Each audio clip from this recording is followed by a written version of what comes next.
Oh, so wala nang intro-intro. Ayan si Sir Wars at si Madam. Galing pa sila ng Davao. So, nasa mga 80 kilometers na balikan yung binyahe nila para ipagawa itong Classic 250.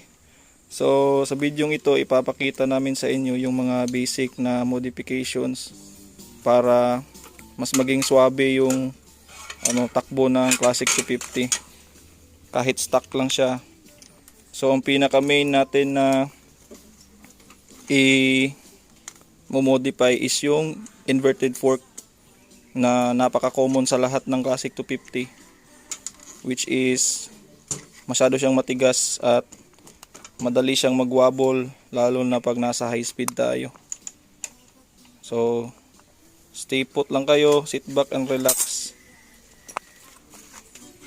So, sa pagtutono ng fork o inverted fork, unang-una yung gagawin is babaklasin nyo yung mga fork sa motor. Tapos kukunin nyo yung mga stock na fork oil. Hanap kayo ng container. Susukatin niyo yung nasa loob para meron tayong basihan sa kung ilang ml yung ipapalit natin. Tapos, kung ilang ml to ngayon, kakalculate natin depende sa timbang ng rider o sa karga ng motor. Tapos, doon tayo magbe-base kung ilang ml yung ilalagay natin na bagong fork oil. So, sa fork oil nga pala na ginagamit namin para mawala yung wobble, ito yung ginagamit namin na fork oil. Ayan, Motorex Oil of Switzerland. So ayan, 10W30. Ginagamit ito sa mga KTM na race bikes. So ginagamit din namin to sa mga race bike. So in-apply lang namin sa mga Classic 250. So noon ang hinahanap po is 10W40 since nasa tropical country tayo. Pero wala kaming makita. So ito na lang yung binili namin. 10W30. Wala naman siyang problema at able naman siya. Maganda naman yung performance niya. Maganda yung epekto niya. So ilang ml ba yung gagamitin natin? So susukatin natin yung stock. Gamit itong tutti oil na container. So meron siyang 100 ml, ginupit lang namin. So every 100 ml yung sukat na kaya nating ilagay dito. Tapos kukunin natin yung total. So tapos na naming sinukat. Nakatatlong 100 ml kami. Tapos isang 40. Around 40 ml. Ito yung 50. Ito yung 25. So ito yung linya. So nasa 40. So total of 340 ml. So since magaan si Sir, sabi niya nasa 50 kilos lang daw siya. So hindi natin kailangan lagyan ng maraming oil. So ang ilalagay namin is nasa around 300. So yung stock is 340, lalagyan natin ng 300 ml nitong Motorex. So sa mga magtatanong kung magkano tong ganitong oil, so iba-iba yung presyo. Depende kung saan kayo located. So dito sa amin sa Mindanao, naglalaro to sa 600 per liter up to 800 per liter, depende sa store. So yan. Screenshot nyo na lang tapos hanapin niyo. So malaking tulong to lalo na sa stability ng ating mga Classic 250 at dagdag safety na din sa pagdadrive natin kasi pag high speed nagwawabol talaga yung Classic 250. So yung iba ang ginagawa nila is pinuputulan nila ng spring para mag-lowered. Tapos yung iba naman binababa nila yung clip-ons. Ito all stock, wala kaming puputulin o wala kaming ibababa. Stock lahat.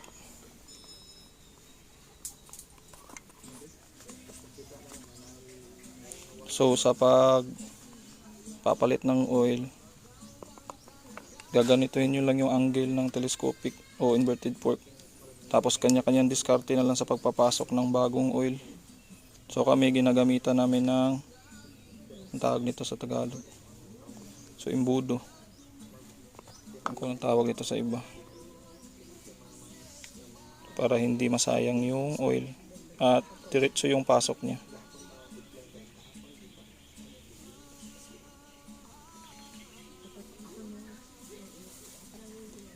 Taas mo unti yan.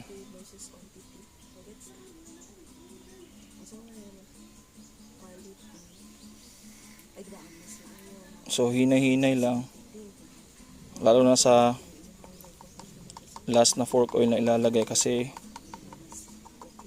pupuno na yung sa inner tube. Tsaka pag masyadong nakatagilid yung angle ng fork, baka lumabas yung mga oil. So dapat nakamonitor talaga yan. Tapos ganyan lang yung proseso bago nyo ilock.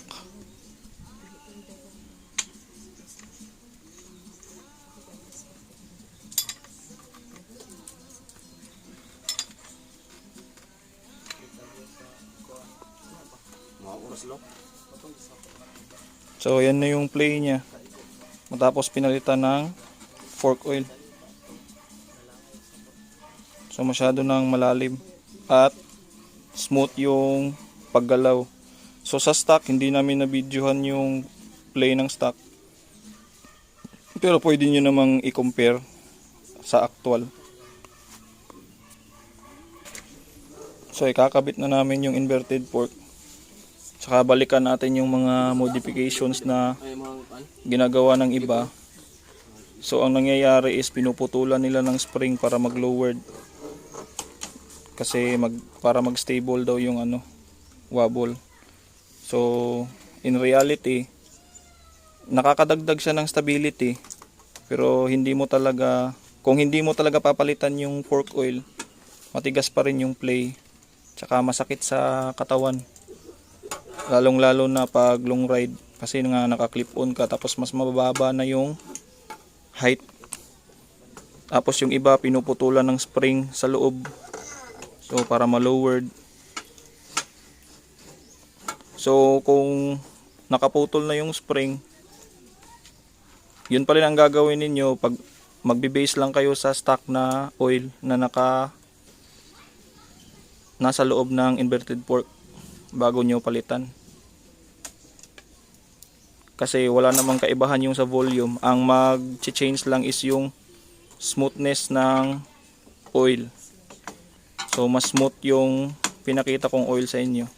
Hindi siya katulad sa stock na mga ginagamit, like yung mga traditional fork oils na medyo malapot.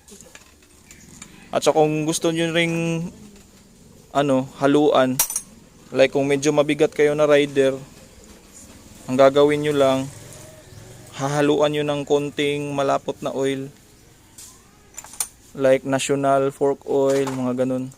Yung so aming ginagamit namin is yung tutti oil.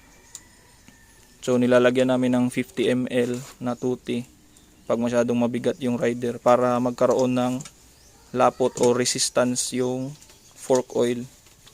Kasi nga mabigat yung rider, dagdag rebound din yun sa play ng fork oil. So depende na lang yan kung cafe racer, scrambler, kung anong klase yung setup, bagay-bagayan nyo na lang. Basta yung pinaka-importante is yung fork oil na dapat mabili ninyo. Dapat yung mga mamahalin tulad nito, kasi mga tested na to na mga fork oil. Ginagamit to sa mga race bikes, big bike. Pwede nyo i-research sa Google para makita nyo kung ano talaga yung information about dito. So ang iba pa namin gagawin is papalitan namin yung spark plug na stock. Tutunuhin namin yung stock carb. Ito, nilagyan na namin ng ferric bead. dagdag stability sa kuryente na dadaloy sa tension wire papuntang spark plug. So stock pa lahat si sir. Ayan. Wala pang napalitan. Pati yung rear shock. So ang ginagamit namin na rear shock dito is yung sa Badja CT100 na double shock, double spring. So maganda ang play nun. Okay siya ilagay sa Classic 250. So nasa ano yun, 1.5 each, 3,000 ang pair sa genuine. So siguro iba ang presyo sa ibang lugar. Basta sa amin nasa 3K yung pares. So diskartehan nyo na lang sa paghahanap kung saan yung may mas mura. So sa pagka-assemble ng pagbabalik ng inverted fork, ayan, tapos na siya binalik doon sa lock niya sa taas. So yung pinaka-importanting part naman na minsan nakakalimutan is yung sa mga bolt na lock dito at dito. So ito, madali lang siyang matandaan. Dito yan nakakabit. Ayan. So itong isa, ito yung pinaka-importante na hindi sila magkabaliktad. So dito sa dalawang butas, merong dalawang bolt na lock. Tsaka magkaiba sila ng taas. So make sure na yung mas maikli, ito, doon siya sa ibaba. Doon siya sa baba ilalagay. At itong mas mahaba dito sa itaas. So ito yung, so ganito yung setup niya. Yan. Ganyan. Ito yung mas maikli dito. Kasi kung magbabaliktad itong dalawa, itong mas mahaba, tatama siya sa disc brake at gagasgasan niya yung disc brake. So dapat yung mas maikli talaga dito banda. So yan lang yung mga instances, ito lang yung mga cases na minsan nakakalimutan, nagkakabaliktad kasi akala nila same lang to. Hindi, so hindi pala to same, magkaiba sila ng height. So yun lang. So magkabilaan yan sila. Ganun lang din ang mangyayari dun sa kabila.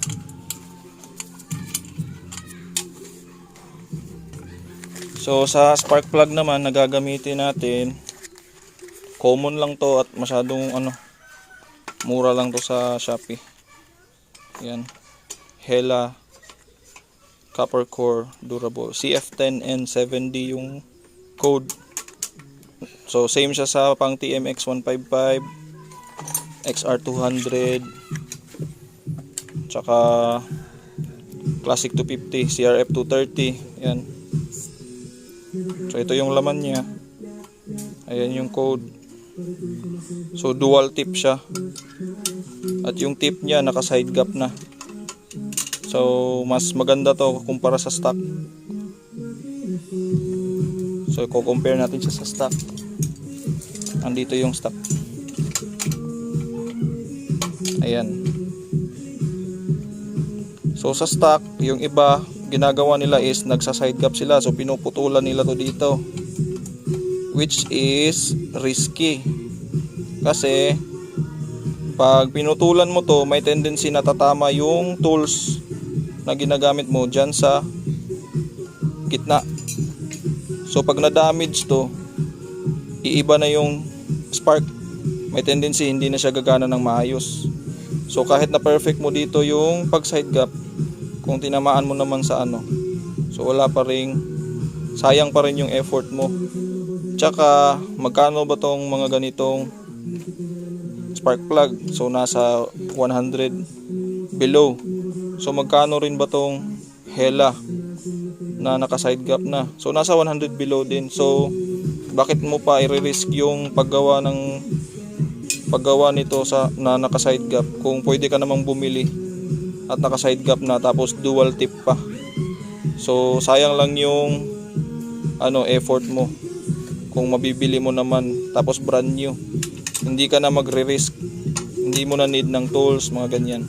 So diretso kabit mo na lang. So tatanggalin nyo lang tong niya, takip.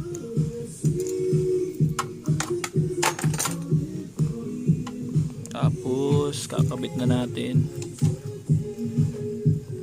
So napakasimpleng ano lang to, tapos hihigpitan nyo lang maayos. So sa pagkakabit nyo, make sure na mahigpit yung spark plug, kasi pag medyo maluwag, naglo-lose compression yan. So sayang yung power. So pag sayang yung power, apektado pati fuel consumption. So dapat tamang luwag. Hindi masyadong mahigpit, hindi rin masyadong maluwag. So malalaman nyo naman yan pag kayo yung nag-adjust. So maraming beses na yan na nangyayari sa mga user. Yan. So wag masyadong mahigpit. Pag na-feel nyo na meron na siyang ano, yun, parang meron na siyang resistance, dagdagan nyo na lang ng unti. Pwede na to. Tapos next is magche-change oil daw tayo.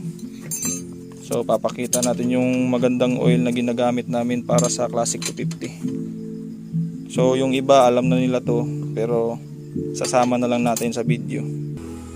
So nag-change oil na lang kami kasama sa package. So ito yung ginagamit naming oil. So mura lang to, nasa 300 below, depende kung saan kayo located. So hanap-hanap na lang kayo. Maganda to sa mga Classic 250. Saka pati yung fuel consumption niya naapektuhan. So nagiging mas matipid. So ito na yung motor ngayon. I-road test na lang. Paandara yan.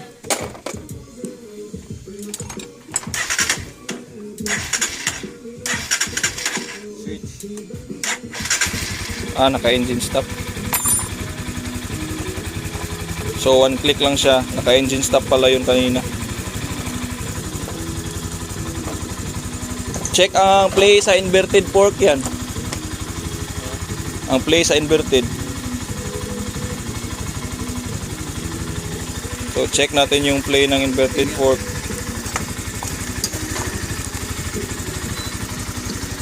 Yun. So smooth na siya. Less effort lang yung pagtulak sa kanya. So maganda rin yung rebound niya. Hindi bigla. So kaya niya magstay sa high speed na walang wobble. So i-road test na lang to maya maya. Nga pala, bago ko makalimutan, since 1.3 yung engine oil ng Classic 250, so dalawa yung magagamit nyo na ganito. Tapos meron naman siyang, ayan, makikita nyo level ng ml. So ang naiwan is 700 ml. So yung 300 ml andyan na sa loob ng makina, plus 1 litro ng ganito yung nilagay namin. So 1,300 ml.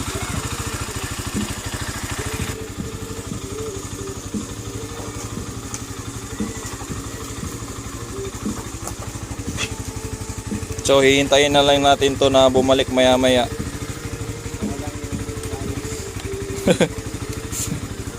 Wala pa tayong dashcam.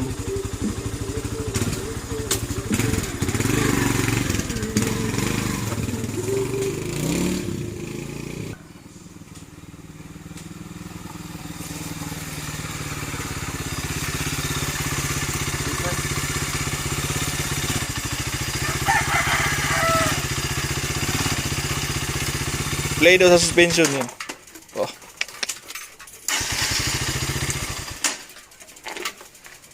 Oh. Okay na. Oh, ay nagmas mo kayo yan. Babay, yung taka. Bye-bye. So isa din sa dapat nating i-check para mag-lesser yung wobble is ang tire pressure. So dapat mas maliit yung PSI sa front wheel kumpara sa rear. So kung nasa 30 PSI ka sa rear, gawin mong mga 27 yung nasa front. So walang standard na PSI kasi nakadepende yan sa timbang ng rider at sa karga ng motor. At lalong lalo na sa terrain, na dadaanan mo, tsaka sa ano, yung profile ng gulong, kung street tires ba siya o dual sports o sotot. So lahat yan pagbabasihan, so maraming factors. Ang importante, alam mo na ano, mas matigas dapat yung sa rear kumpara sa front, kasi yung front siya yung magdadala ng ano, stability.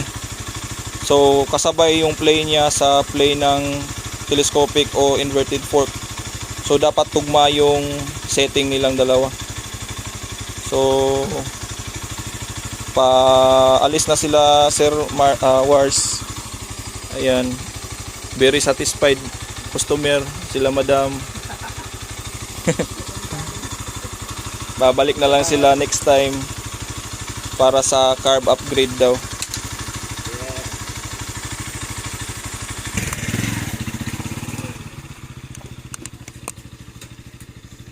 So paalis na sila sir. Biyahe na naman sila ng mga 40 kilometers pa uwi.